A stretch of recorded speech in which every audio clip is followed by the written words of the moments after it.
look, you've been tracking the elections. We're looking at all of this. I've been talking about Mamdani a lot. I think one of the things the president should do in terms of a response to this is what he's doing is calling for this end of the filibuster, because you got to be able to respond to this. But I wanted you to unpack it because you understand, obviously, New York, New Jersey very well. You know, once he won the primary, which he caught Cuomo and the establishment Dems by surprise. I mean, he had all these young activists, and that's what they do for a living, Jack. It's like we go to most conservatives, Republicans, and business leaders, because business leaders, you know, they're busy in New York City. They go about their daily business. But the DSA, that's part of their life. They're activists. They live and breathe this stuff. So they caught them off guard. They won the primary. Once they won the primary, it was a shock to everybody to uncover all of his activism, his anti-Jewish sentiments, his anti-capitalism sentiments. So once that happened, it's pretty difficult in this environment to beat a Democrat in New York City. Very difficult, because there's a lot of different lines. It's not just one. It's not just Andrew against Mamdani. Mamdani had two lines. He had the DSA line and the Democratic line. Andrew was way below. That made it difficult. And then you had Curtis Lewa stayed in as a principal matter. So now you had, but at the end of the day, you combine Curtis with Cuomo's tallies, and they almost got the same amount of votes together. So what we saw last night, I wanted to give him the benefit of doubt. You know, he's a young guy. Maybe he's just an activist and said stupid things and standing next to stupid things. He's always walking around with a smile. But last night was worse than all of his campaigning. He was bitter. He was argumentative. He was bringing up Trump and wanted to fight with Trump. Why do you want to fight with the president of the United States? You just won the mayorship of New York City, our largest city. Reach out, be magnanimous. Say you want to sit down with the other side. You got 50% of New Yorkers that didn't vote for you. It was the biggest turnout in like 55 years, I think. And he was sounded like a bitter, angry socialist. So it was sad last night. I thought he'd be more welcoming to the other side.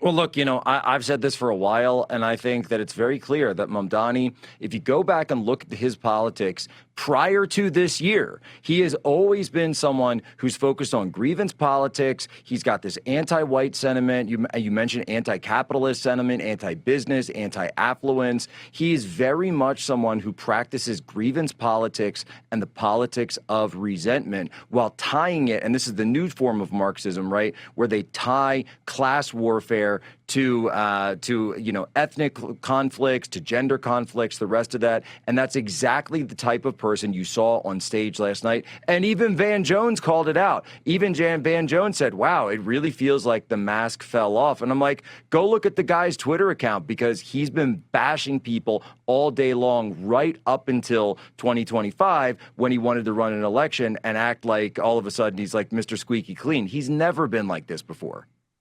And Van Jones, thanks for telling us that now after he won, right? That's yeah, exactly. Good job. That's when you notice. I mean, if it wasn't such a, if it wasn't accomplice media, mostly, probably more people would have voted for Cuomo. And Trump's endorsement really helped Cuomo, because Curtis Lewa is the GOP nominee, and he didn't win one election district, Jack, in all of Staten Island, which is the only borough that is Republican. Some of the districts are hardcore Republican, and Cuomo swamped him in there. So Cuomo didn't even thank, Trump at all. He didn't even thank Musk at all. So, and then Cuomo also never reached out to conservatives. They all backed him, said the world's going to end if we elect Mamdani. But Cuomo never came out for it. And let's end cashless bail. Let's work with ICE. Let's do the things I need to do to reach out the other side. He didn't do that either. So there were a lot of mishaps here that Cuomo did that he had a better shot at winning the election here. But yeah, there's a lot of things that Hochul's up for election next year, the governor of New York State. So she doesn't want this radical, because New York's, if New York City gets too radical, that's going to hurt her reelection, because Stefanik's the GOP minority. I don't know if she's a minority whip, she used to be, but Liz Stefanik, very popular incumbent congressman from upstate New York. She's going to announce very soon her race for governor. And Hochul's going to watch Mamdani. Hopefully she keeps him in check a bit, and the president, so we won't destroy New York.